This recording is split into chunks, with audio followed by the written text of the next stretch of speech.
ওই মেয়েটার হলো ফুফুতো বোন এসে বলল যে মামা আপনার তো অনেকগুলো মেয়ে আছে, তা আমাকে একটা মেয়ে দেন।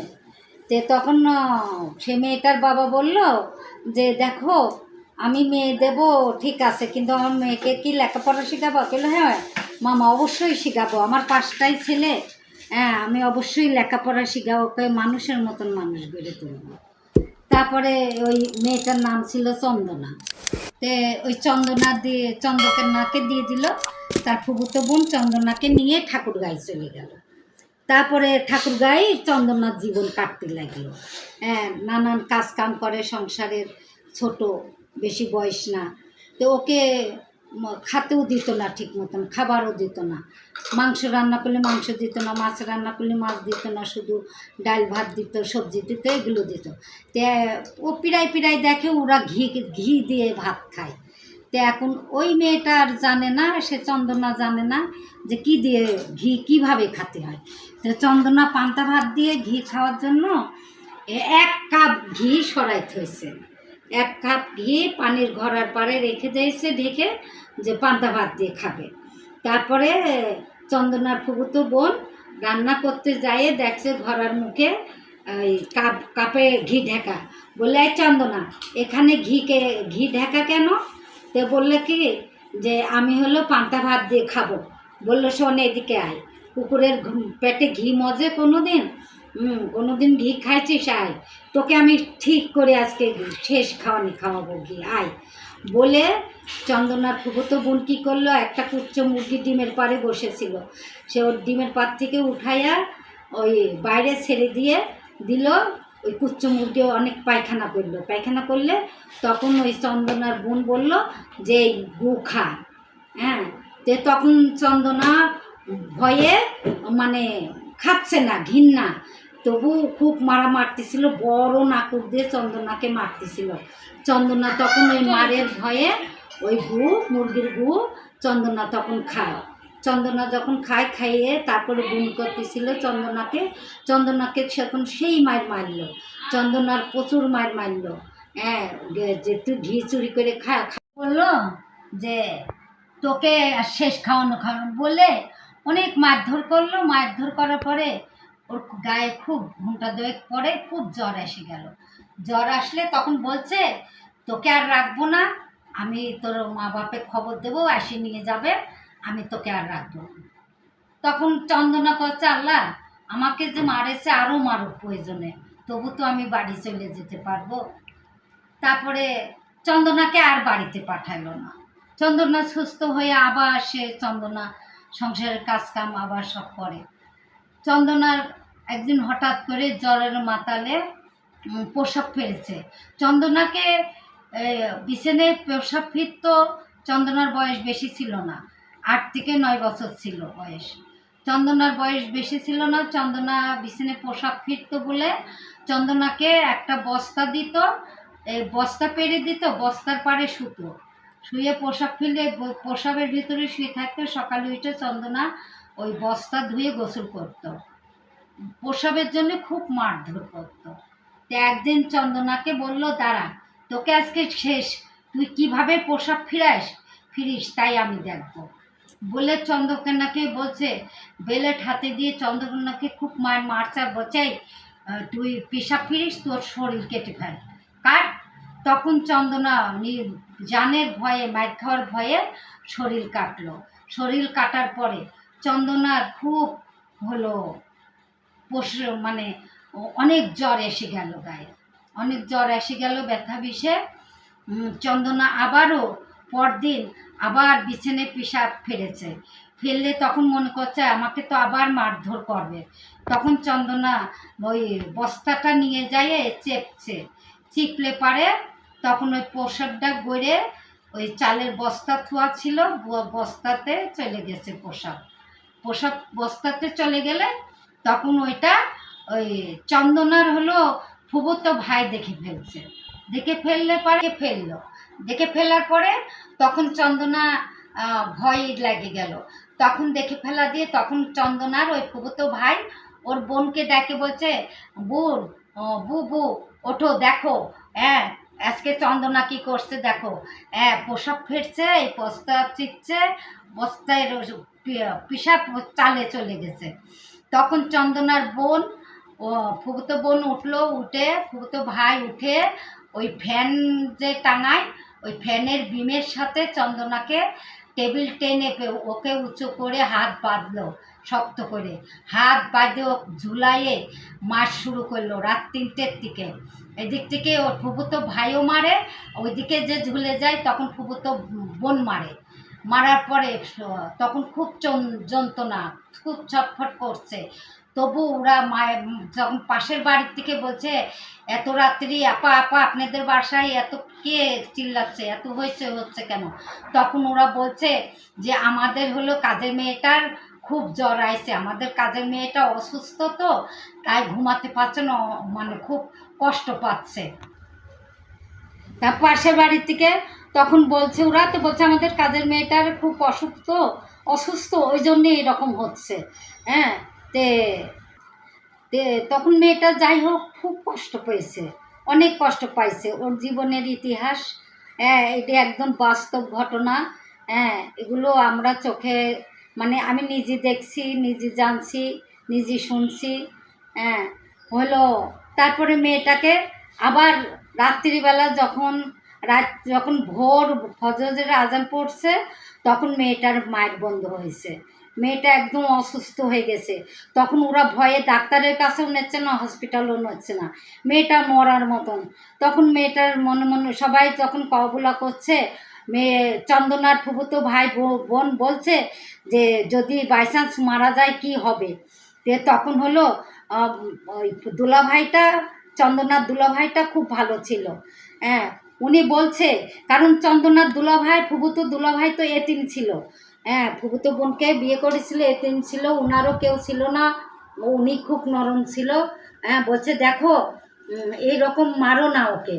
হ্যাঁ, পরের মেয়ে মারা গেলে পারে তখন আর একটা ইয়ে হবে। বলছে কি তুমি চুপ করে থাকো, মরে গেলে মাটি দিয়ে থুই দেবো, কেউ ঠিকও পাবে না। হ্যাঁ, কথা বলবা না বলে তারপরে চন্দনার ফুফুতো দোলাভাই বলল যে ঠিক আছে, ওকে তাহলে কুষ্টিয়া এতে পাঠাই দাও। হ্যাঁ, তখন বলছে না, এই ইয়ে ওই ঠাকুরগাঁ থেকে ওকে কুষ্টিয়ায় পাঠাতে লোক লাগবে, ওকে থুতে যাবে কে? হ্যাঁ, বলল যে না। তখন ও রাজাকে বলল, তার ফুফুতো ভাইকে বলল যে দেখ তুই যাওয়ার সময় কুষ্টিয়াতে ওকে নিয়ে যাবি। তখন বলল না, ওকে নিয়ে যেতে পারবো না। হ্যাঁ, ও তো সুস্থ হয়ে এখানেই থাক, কারণ ওকে এখন অসুস্থ অবস্থায় নিয়ে গেলে নানান প্রশ্নর সম্মুখে হতে হবে বলে চন্দনাকে নিল না। চন্দনা সেই জীবন কাহিনী আবার দুঃখের কাহিনী থেকে গেল। তখন চন্দনা একদিন বলছে যে আল্লাহ তুমি আমাকে দেখে রাখো, আল্লাহ আল্লাহ আমাকে যেন মারে না। ওঠে চন্দনা ঘুম থেকে সকালে ওঠে আর বলে যে আল্লাহ আমি যেন আজকে সারাদিনে মার না খাই। ওই চন্দনার ফুফুতো বোনের 5টা ছেলে ছিল, তার ভিতর বড় ছেলেটা খুব দুষ্ট ছিল। চন্দনা চাল ঝাড়ছে, চন্দনার মাথার পাড়ে টুক টুক টুক টুক করে একটা গুলটি মতন দিয়ে ওকে মাথার পাড়ে ঠুকাতে চন্দনার একদিন দেখলো ওর মাথা বসে গেছে, গর্ত হয়ে গেছে। তখন চন্দনা বলল যে আমার মাথায় এরকম, বলছে খবরদার। চন্দনা একটু বোকা মতন ছিল, কথা বলতে পারতো না। ওই যদি কোথাও দাঁড়াই থাকতো তে বলতো হেঁটে যান। একদিন চন্দনার ফুফুতো বোন বলছে যাই তুই হেঁটে যান পরিষ্কার, বলবি সরে যান।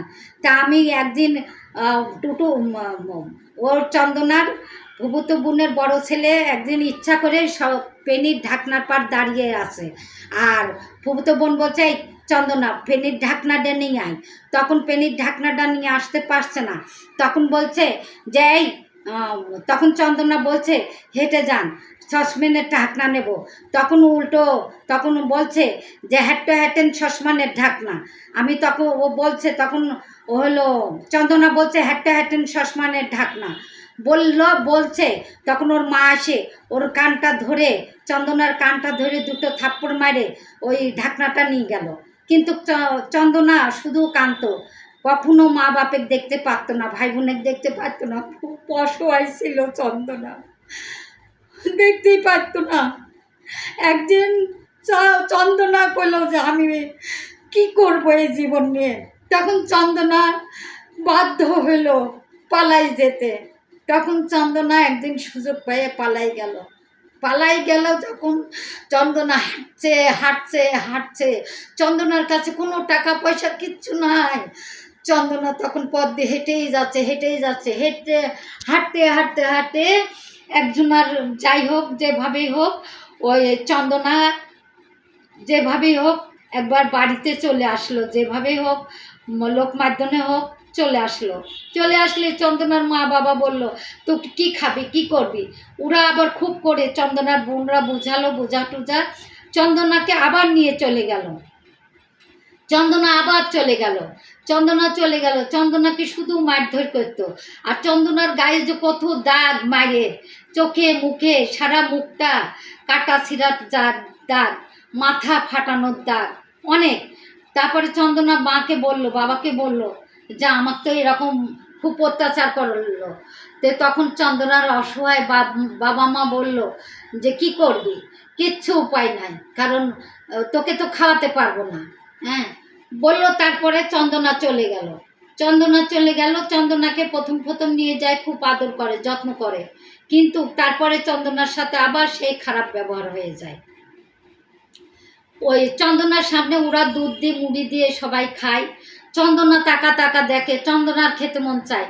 চন্দনার একদিন চন্দনার ফুফুতো বোন বাইরে গেলে চন্দনা তখন মনে করলো যে আমি একটু দুধ দিয়ে আর মুড়ি দিয়ে খাবো বললে চন্দনা দুধ দিয়ে মুড়ি দিয়ে ভিজা রাখেছে। ও তো সবসময় হাতে কাজ মানে খাওয়ার টাইম পায় না, তো ভিজা রাখলো যে পরে খাবে। ওই খাবারটা আবার চন্দনার ফুফুতো বোনের ছেলে ওই খাবারটা দেখে ফেললে ওই খাবারটা রেখে দেয় যে ওর মা আসলে দেখাবে। চন্দনা ওই খাবারটা আর খুঁজে পায় না, চন্দনা কাজে ব্যস্ত। তারপরে খাবারটা চন্দনার বোনেকে দেখাইলো যে দেখো আম্মু ওই মুড়ি দিয়ে দুধ দিয়ে মাখাই দেখো রেখে দিয়েছে, হ্যাঁ খেতে পারিনি। তারপরে বলল চন্দনার ফুফুতো বোন দোতলায় ধরে নিয়ে গেল, চুলের মুঠি ধরে নিয়ে যে ঘরের খিল আটকাই দিয়ে বলছে চন্দনা তুই খা, এগুলো খা, শিগগির খা, এক্ষুনি খেতে হবে, তোরা শেষ খাওয়াবো। হ্যাঁ আমরা খাই, তোরা এত কিসের জন্য লোভ? হ্যাঁ একদিন বলেছি না যে আমরা খেয়ে যা আইটো কাটা বাঁচবে সেই আইটো কাটাগুলোই তোকে দেবো, সেগুলো তুই খাবি। হ্যাঁ তা বলার পরে চন্দনা তখন খুব কষ্ট পেল, জীবনে কষ্ট পেলে তখন চন্দনা কাঁদছে পা ধরে যে বোন আর আমি কখনো খাবো না, আমাকে আজকের মতন মাফ করে দেন, ক্ষমা করে দেন, এটা কেমন লাগে এই জন্য নিয়েছিলাম। তখন বললে দাঁড়া কেমন লাগে তোকে আজকে শেষ খাওয়াবো বলে মুড়িগুলো ছুঁড়ে দিল, দুধ দিয়ে ছুঁড়ে দিল, মেঝেতে ঢেলে দেওয়ার পরে তখন চন্দনাকে বলছে এগুলো চেটে খা। চন্দনা কষ্ট মায়ের ভয়ে চন্দনা যখন হইলো চেটে খাচ্ছে, তখন চন্দনার চুল ধরে এই রকম করে গুঁতা মারলে চন্দনার দাঁত একদম ভিতরে ঢুকে পড়লে পরে তখন চন্দনার অনেক রক্তপাত হচ্ছে। তখন ওরা সাথে করে নিয়ে হসপিটালে নিয়ে যায়। হসপিটালে নিয়ে গেলে ডাক্তার প্রশ্ন করে কিভাবে কি হয়েছে, এটা কি করে হলো। তখন ওরা মিথ্যা কথা বলে কল পাম্প দিতে যায়, কলের ডানটি ছুঁড়ে এসে লাগেছে। তো বলছে না কলের ডানটি ছুঁড়ে এসে লাগারে তাই না, আর কি হয়েছে বলেন। বলছে না কিছুই হয়নি, ওই কলের ডানটি এসেই লাগেছে। তারপরে চন্দনার ফুফুতো বোন চন্দনা দেখলো ডাক্তারের হাতে কিছু টাকা ভরে দিল। তারপরে চন্দনার বোনেকে সুন্দর করে মেডিসিন দিয়ে সুন্দর করে ওষুধ পানি দিয়ে তাদের সাথে বিদায় করে দিল। চন্দনাকে নিয়ে আসে তখন আবার সেই যন্ত্রণা, চন্দনা বাড়ি আসতে পারে না।